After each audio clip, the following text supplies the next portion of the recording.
તો બોલિવૂડ એક્ટર અભિષેક બચ્ચને તેમના પિતા અમિતાભ બચ્ચનના બલિદાનની પ્રશંસા કરી છે.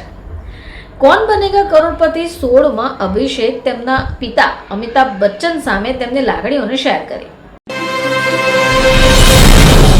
નમસ્કાર દર્શક મિત્રો, ખબર છે .com પરથી હું દ્રષ્ટિ આપ સૌનું સ્વાગત કરું છું. દર્શક મિત્રો, એક બાળકનો ઉછેર કરવા માટે માતાનો જેટલો ભોગ હોય એટલો પિતાનો પણ હોવો જોઈએ. ઘણીવાર લોકો ફક્ત માતાના જ બલિદાનને ધ્યાને લે છે, પરંતુ પિતાની જવાબદારી, તેમના કર્તવ્ય નિષ્ઠતાને કોઈ જોતું નથી. હાલમાં જ અભિષેક બચ્ચન દ્વારા એવું કંઈક પોસ્ટ કરાયું કે ચારે બાજુ તેમના જ વખાણ થઈ રહ્યા છે. તો બોલિવૂડ એક્ટર અભિષેક બચ્ચને તેમના પિતા અમિતાભ બચ્ચનના બલિદાનની પ્રશંસા કરી છે. કોન બનેગા કરોડપતિ 16માં અભિષેક તેમના પિતા અમિતાભ બચ્ચન સામે તેમની લાગણીઓને શેર કરી. પિતાના બલિદાનને કેવી રીતે અણગણવામાં આવે છે તે વિશે પણ તેમણે જણાવ્યું. હવે એમણે કહ્યું કે આ વિશે કોઈ બોલતું પણ નથી.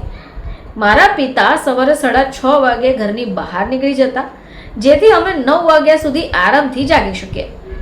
પિતા પણ બાળકો માટે બલિદાન આપે છે.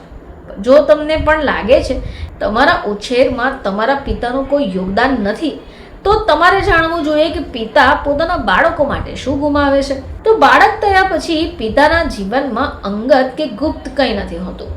બેડરૂમ જેવી પોતાની અંગત જગ્યા પણ તેઓ છોડે છે. તેમનો બેડરૂમ ક્યારેક રમતનું મેદાન પણ બની જાય છે, તો ક્યારેક યુદ્ધનું મેદાન.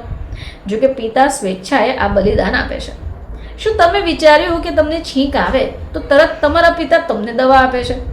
તાવ આવે તો ડૉક્ટર પાસે લઈ જાય છે? તો જ્યારે તે પોતે બીમાર પડે તો આ નથી કરી શકતા. એક પિતા બાળકને પ્રાધાન્ય આપવા માટે જીવનસાથી સાથે સમય પસાર કરવાનું ભૂલે છે.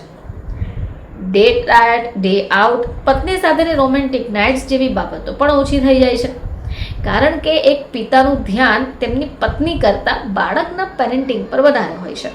હવે જ્યારે કારકિર્દીની વાત કરીએ તો વ્યક્તિગત મહત્વાકાંક્ષાઓની વાત આવે છે.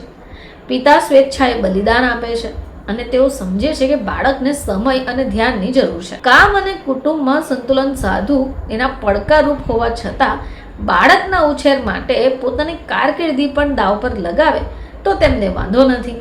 તો દર્શક મિત્રો, હાલમાં જ કોન બનેગા કરોડપતિ 16માં અભિષેક બચ્ચને પોતાના પિતા અમિતાભ બચ્ચનની સામે તેમની પોતાની લાગણીઓને મૂકી દીધી અને અભિષેક બચ્ચને જાહેરમાં જ આ વાત કરી દીધી. ફરીથી તમારી સમક્ષ હાજર થઈશું. ત્યાં સુધી જોતા રહેજો ખબર છે .com.